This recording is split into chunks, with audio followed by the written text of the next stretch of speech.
you zoom in here, and it's a horrible picture, I know that, but this is even more complicated than our lots, right? Because I asked you guys, and I hope you did, use a very simple rectangle. Just makes grading around all this nonsense easier, and you get better results because you don't get triangles bugging out from, 25 corners instead of 4. Hopefully you also have that one simple driveway, and you're going to be doing the same process on each lot instead of going through crazy different configurations trying to make stuff work. All right? Generally speaking, and write this process down. Draw a polyline for your estimated disturbance.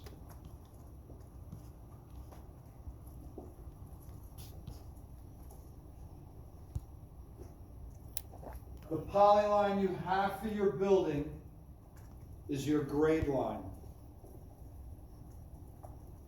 That's where the dirt hits the building. Offset that 0.05 units inside.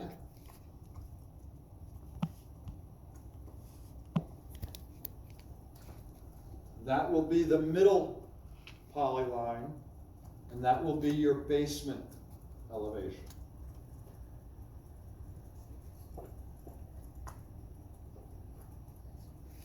Offset the basement 0.05 units in. That makes the third polyline. The inner one is your first floor. And we're going to use these just to help you get automatic labels. And if you have to go through and move or raise your building, you move all 3 of these at the same time, all your labels will update. So you can get all your building elevations. Both those offsets were 05? Yeah. All right, and you're doing those offsets because Civil 3D, not just Civil 3D, any civil engineering program that draws tins, there is a limitation to tins that they cannot have vertical faces or overhangs.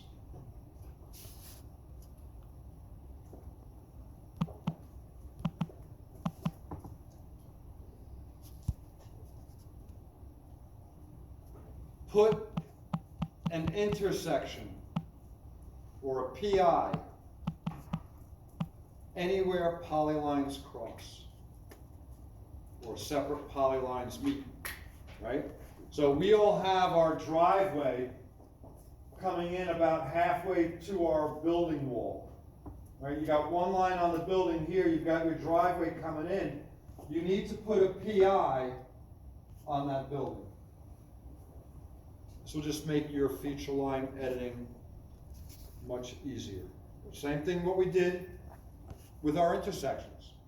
Everywhere those polylines crossed, we put a vertex at those crossings, right?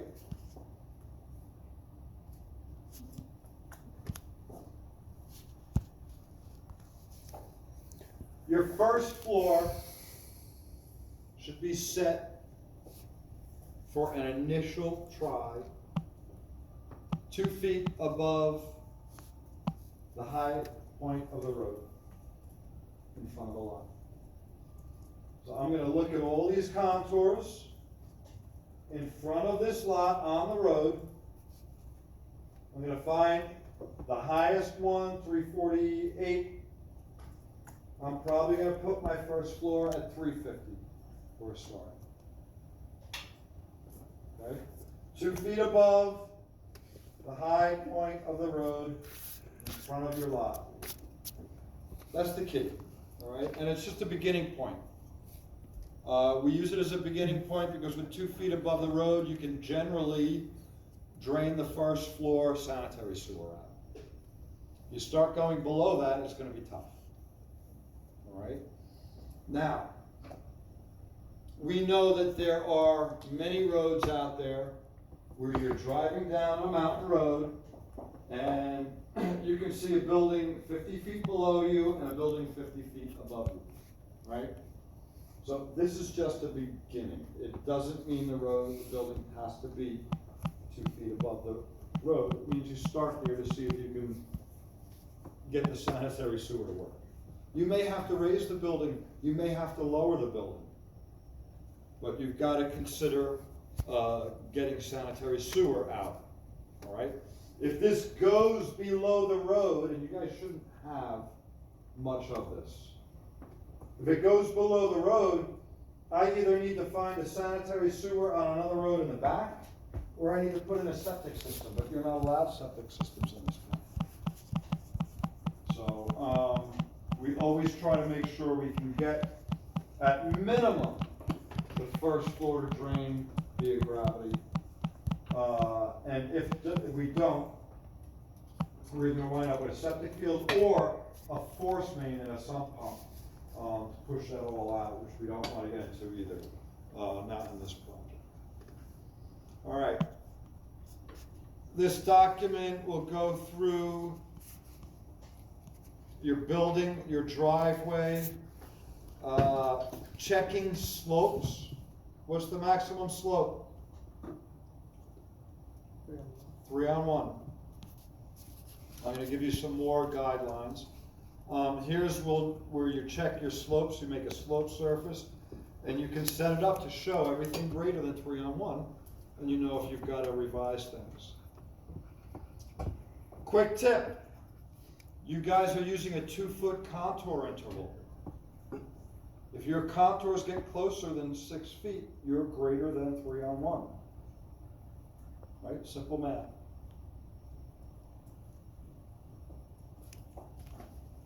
It will take you through creating retaining walls. It will take you through berms and swales. And labeling up your first floor elevations and all your other elevations. All right, it gives you another very, very, look at this building. This is one of the McMansions I did. All right, so I can't even fit the whole thing on. So, it was like 4 cars, 6 cars, 3 cars. This was a pool with a, one of those drop-off edges. This was a 2nd-story deck. There was another deck underneath. And this was the sauna, the outdoor sauna, not sauna, hot tub, back behind the retaining walls.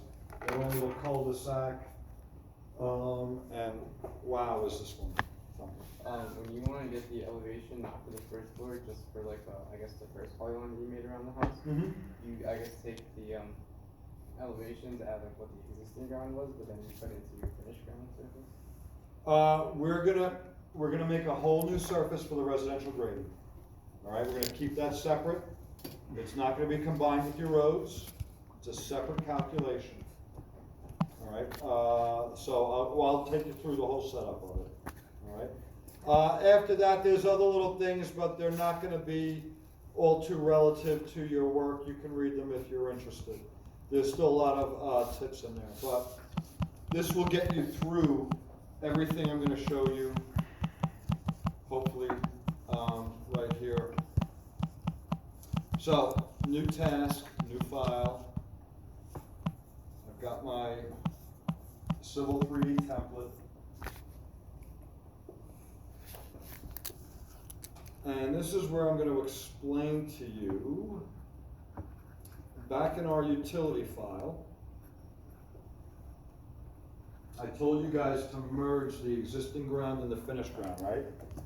We took the EG and the FG and we put them together into one surface so that we could have it for our profiles and utility calculations, because we might have to cross over the existing ground and finished ground with some stuff. Share that surface in your data shortcuts. I called mine EGFG. It was already shared, and boy do I have a problem with typing, right? Either that or I've got Old MacDonald had dyslexia, IEIEO. Or OIE.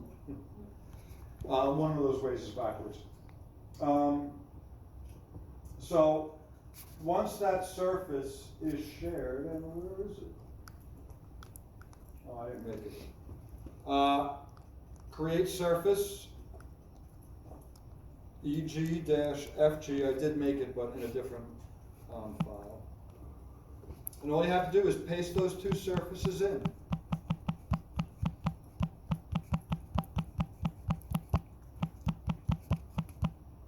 And what I'm gonna do is I'm gonna bring this into my residential grading. Once I share it in my data shortcuts. Right now that's made, there it is.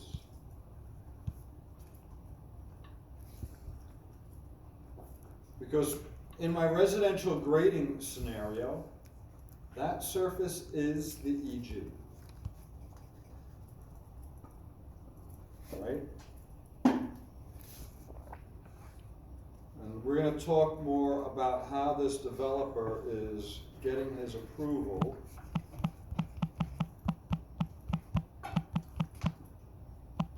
But I told you by state law, none of these residential lots can be sold until the roadway is constructed, the storm sewer is constructed, sanitary sewer constructed, and the water service provided.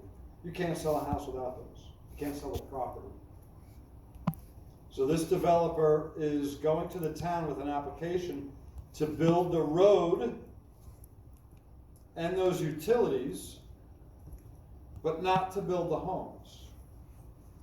And you say, well, then why are we doing this confounded residential grading? That's because you need to demonstrate to the town that you can fit those homes on the lot. And you can fit those pools that they may want and their driveways that they may want. And it really is more of them approving a feasibility plan for the residential development, but they're giving you final approval to construct the road and the utilities. Does that make sense? All right. So the grading, residential grading they're approving is really conceptual, and no one's going to go out there and build that building. But after the developer builds this road and all the utilities, he can then begin selling these lots. And when he begins selling these lots, this roadway should be all grading. That's why this is the existing condition contours for your residential grading map. These are the gray contours. You're going to show this surface existing, and then your proposed residential grading bold. All right? We don't need to show the difference between the road and the existing ground on that map. All right. So I'm going to bring in some more information that I need.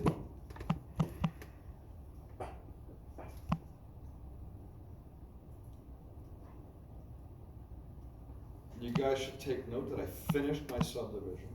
I'm a little behind, but I have all my meets and bounds in, my lot lines on, right? Much like I asked you to get. I even have, if you look, labels for my total arc, and then the little pieces in between. Looks like I'm missing one here.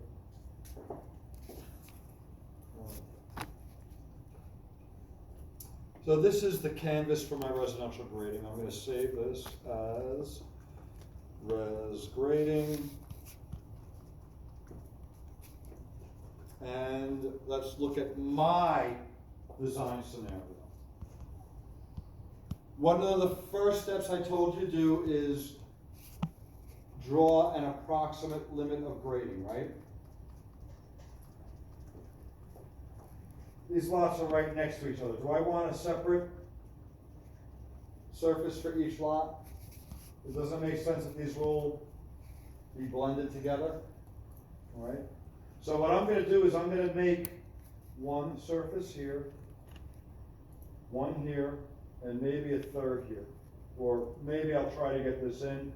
But I'm going to have problems because I'm going to tell you right now, The computer is gonna wanna triangulate between this road when I do this all together. It just does. And I could probably make my life easier if I did all this grading here in one, and then this grading in another. This is a third. When I connect a driveway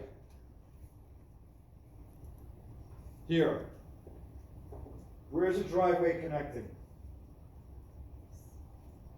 It's gotta go to the inside, right? The bottom of curve, right?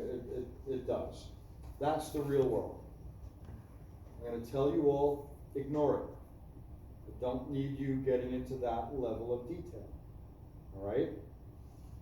You're gonna tie yourself to the top of curve. Good enough. Little Civil 3D trick. When you do model like that, you can make a surface label, put it on the bottom of your curb, have it add 0.125 feet, and you can put a label there for your drop curve elevation. That's not even part of your requirement. So you guys just model to the top of curve for now. It's gonna make your grading life a lot easier. So my limit of grading, I'm gonna use my NC command, is gonna begin with my top of curve.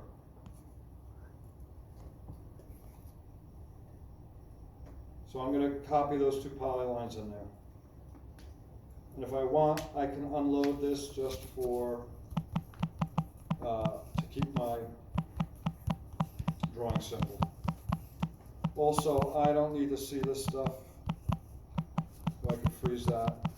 And I have some more information to bring in, don't I? What do I need here? Not really the utilities, what'd you say? The houses, right, and the buildings. Normally, we would just XREF this in, right? Do yourself a favor, insert it as a block. If you insert it as a block, you're just gonna get all the line work you need.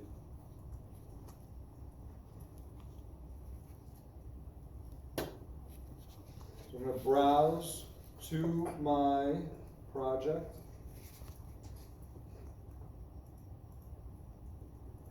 Engineering, and I have my site, oh, I'm sorry.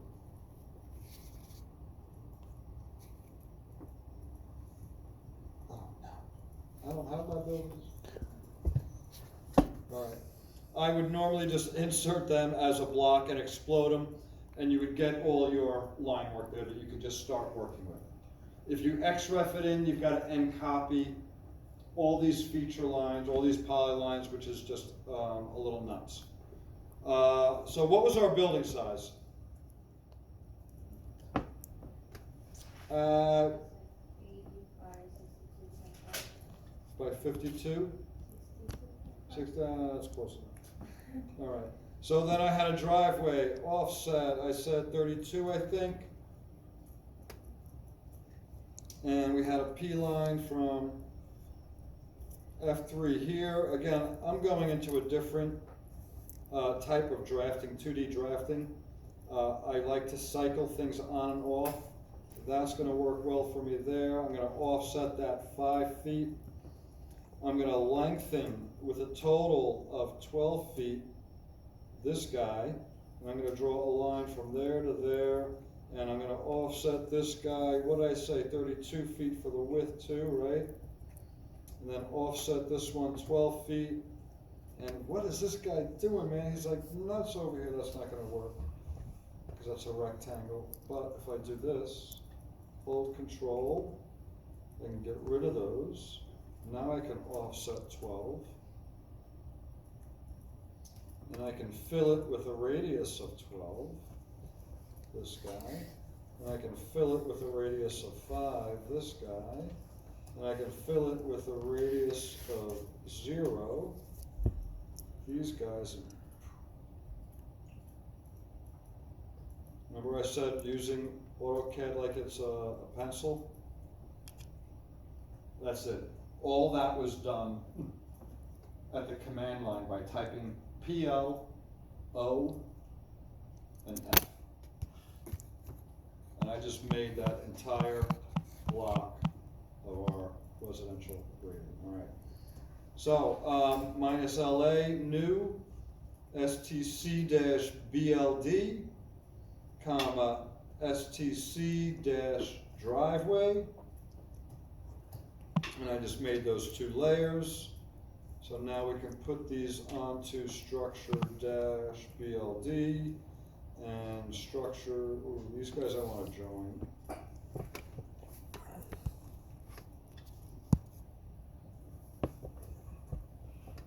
I'm going to put these onto my driveway layer.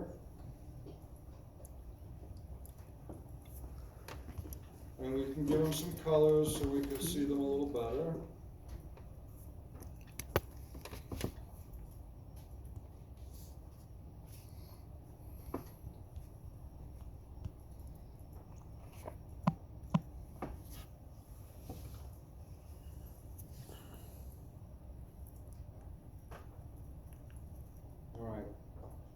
I'm going to select them all. I'm going to use the align command, AL, and I'm going to click that, and that, and that, and that, and that aligns. I'm going to move this back. I didn't finish my subdivision. What am I missing?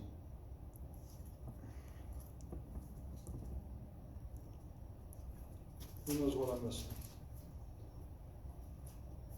Setback lines. What's that? Setback lines. Setback lines, right? Okay. I'm gonna copy these guys from here roughly to here. I should be fitting them in with my, and then I'm gonna take these guys and I'm gonna mirror them. And I'm gonna stick with this lot line. It's not gonna be perfect, but it'll keep it parallel. And then I can just move these guys into place.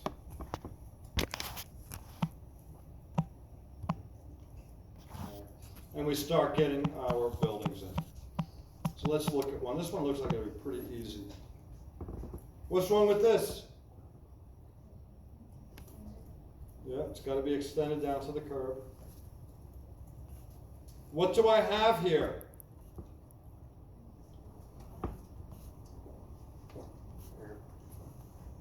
What do I have?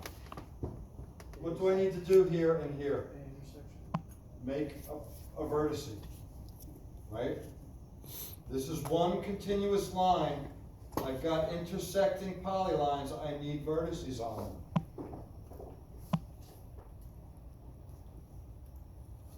I told you you can use your modify, insert PI, and it'll work on polylines.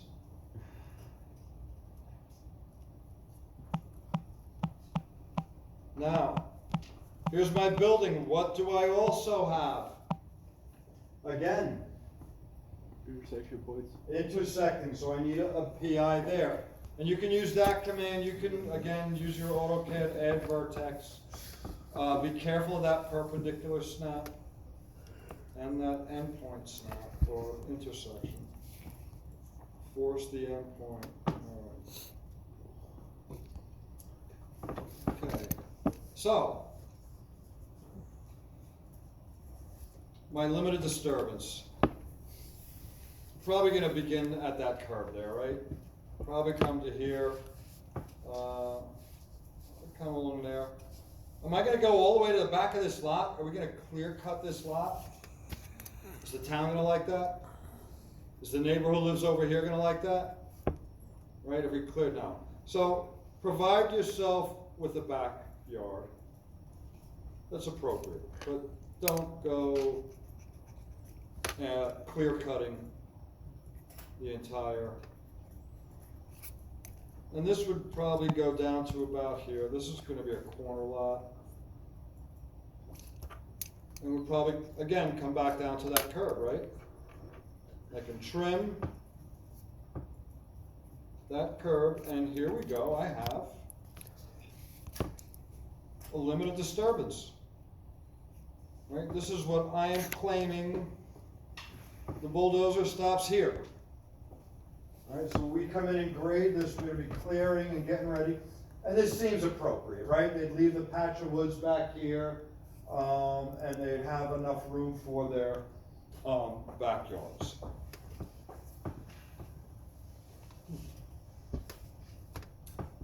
Two D to 3D. I've got the 2D. Do I know the 3D? Do I know the Z?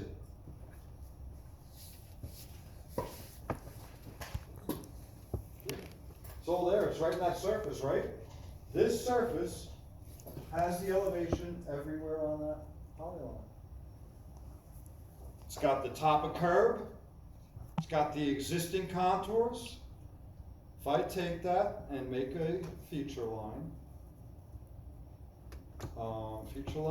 create from object, and I will make a site called res1. I'll put all of these on there. I can make layers for them if I want, but I should have clicked when I created that on the assign elevations, which would have let me get elevations from the surface, e.g. FG. This is where you're gonna want intermediate grade points, but it's gonna slow your drawing down, because we wanna make sure we tie in exactly on that surface, not miss high points or low points. But a lot of vertices can slow your drawing down. You'll see how bad it is on this. Not that bad. All right, so that's actually not too bad at all. Now let me go back to my split view. And we have that limited grading.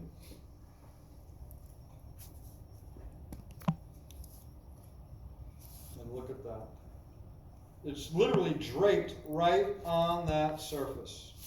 VS, C, right on that surface.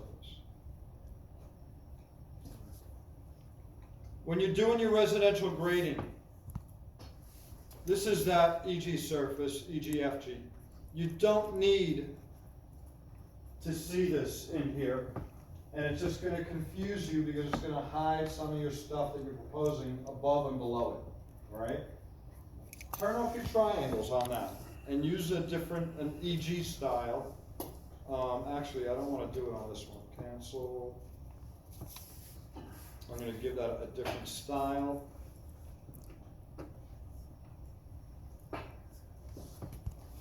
That doesn't have the triangles turned on, and I think it's going to be existing 2 and 10. All right, and it just turns those triangles off. You can now focus on your feature lines. Here's the feature line we made, and it's been brought up to elevation. Right click, add to surfaces break line, make a new surface, res 1.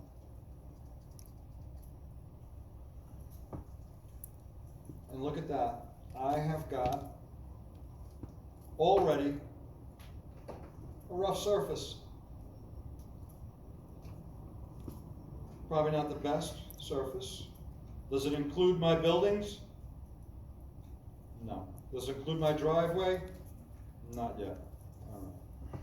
So, yes. That surface right now is just the same like elevations as the existing surface? It's the same elevation of the existing surface everywhere on this line. Everywhere inside the line is slightly off. If you notice, this contour connects here, and in the existing it's going like this. But in the proposed it's coming across like this. Why is that different already?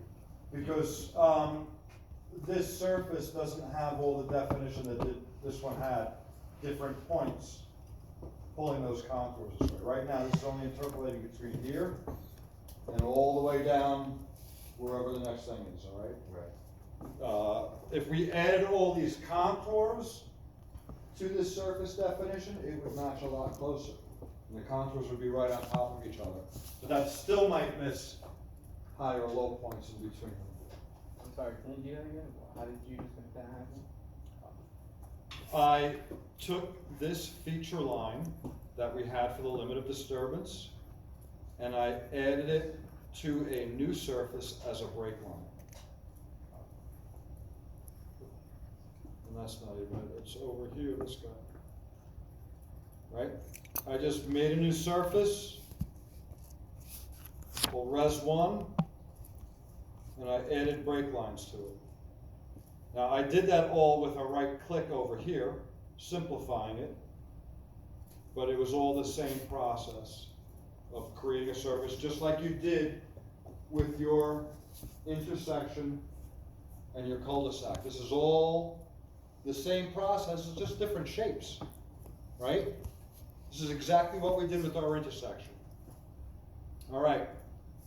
So I still have polylines here. Offset 0.05 I said, right? And you know what I'm going to do? Minus LA, new. Oop. Yeah, I don't want you. You're too cumbersome. Go away. Go away. There we go. Okay, minus LA, new. Structure dash BLD dash finished basement floor. And make another one, structure dash BLD dash finished first floor. And I am going to set those layers. These are more geeky AutoCAD tricks. I'm going to set that basement floor layer. And I'm going to offset my 0.05, but I'm going to use my layer option and make the offset go to the current layer. So I get it all right onto the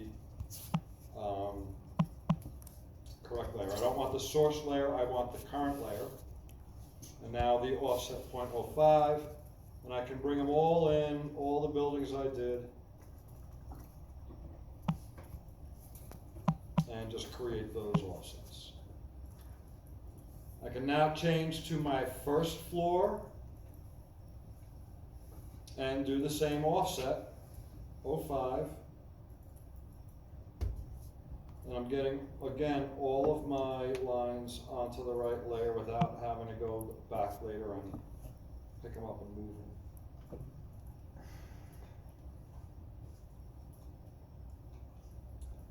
Alright, so 2D to 3D, I've got the 2D. What do we need to get this to 3D? What was my controlling factor? What I tell you was the controlling factor in this grade?